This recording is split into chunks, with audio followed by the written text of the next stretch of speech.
You have a sibling you barely speak to. You tell yourself life got busy. But that's the lie that lets the silence grow until it's too late. One brother waited 15 years, thinking he had time, thinking nothing was wrong, drifting passively toward the end he never chose. Then the phone rang, and 20 years of choosing comfort over conversation spoke all at once, in the reunion that broke him and the truth about someday that will change how you see your own family, silence forever. His name was Daniel. He had a younger brother, Marcus. They grew up sharing a bedroom, finishing each other's sentences, dreaming of the businesses they'd build together. But after college, Daniel moved to Seattle for a tech job. Marcus stayed in Ohio to care for their aging mother. At first they called weekly, then monthly, then holidays only. But neither of them fought about it. No big blowout, no slammed doors, just the quiet erosion of "we should catch up" turning into "maybe next year." Therefore, the silence became normal, comfortable even. No drama meant no problem, right? But here's what Daniel didn't know. Every time he said, "let's talk soon," and didn't follow through, Marcus wrote it down. Not out of spite, out of confusion. He kept a list. 17 broken promises over 6 years. 17 moments where connection was offered and withdrawn. He wasn't angry. He was grieving someone who was still alive.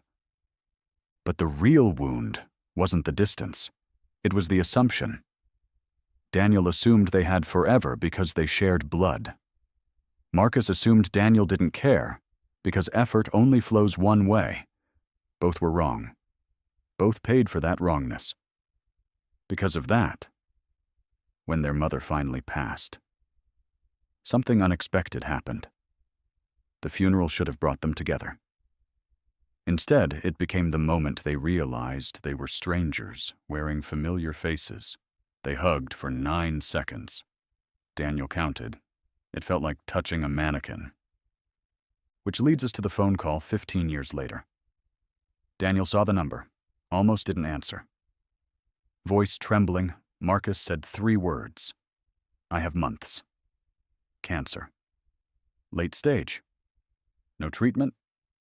Daniel drove 8 hours overnight, rehearsing apologies, crafting explanations for why he vanished. But when he arrived, Marcus wasn't interested in the past. He wanted to talk about now. Their final 48 hours together weren't about forgiveness. They were about presence. About sitting in uncomfortable silence until it became comfortable again. About discovering that the brother he remembered was gone. But someone better had replaced him. Someone he never bothered to meet. You might think this story ends with healing. But the truth is sharper. They didn't fix 15 years in 2 days. They didn't cry and confess and become best friends. Instead, Daniel learned that someday has an expiration date you never see coming. He learned that the opposite of love isn't hate. It's the slow accumulation of small neglects until "I should call back" becomes "I can't remember his voice." He learned that reunion doesn't mean recovery. Sometimes it just means saying goodbye properly. This meant that now, Daniel carries something heavier than guilt. He carries the proof that relationships don't die in explosions. They die in whispers, in the text left unread, in the birthday wish sent 2 days late, in the assumption that family is permanent while everything else is temporary. The hidden cost of comfort is watching your world shrink until the people who knew you best become characters in stories you tell strangers. The crucial turn came when Marcus, hours before the end, asked him why. Not angry, curious. "Why did you stop trying?" Daniel had no good answer, only the truth. "I thought you'd always be there. I thought busy was a reason." Marcus nodded, didn't forgive him, didn't need to. Just said, "I was always there. You just stopped looking." That line loops in Daniel's head now. Daily. It's become the lens through which he sees every relationship. The friends he hasn't texted back. The cousin he keeps meaning to visit. The silence he's currently allowing to grow with someone he claims to love. He's not waiting for a tragedy to wake him up anymore. He's learned that tragedy doesn't wake you. It just confirms what you already knew, but were too comfortable to admit. Which brings us to you. Right now, that notification on your phone from someone you used to know. That sibling you tell yourself you'll reach out to when life calms down. That assumption that blood means permanence. Marcus died on a Tuesday. Daniel had planned to call him that Friday. He had written it in his calendar. Call Marcus. The check mark never came. The conversation never happened.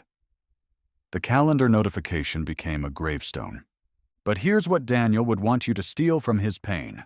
Not the guilt, the clarity, the understanding that life got busy is always a choice disguised as a circumstance, that every day you don't reach out, you're voting for distance, that the reunion you think you'll have someday is already slipping away, millimeter by millimeter, choice by unmade choice.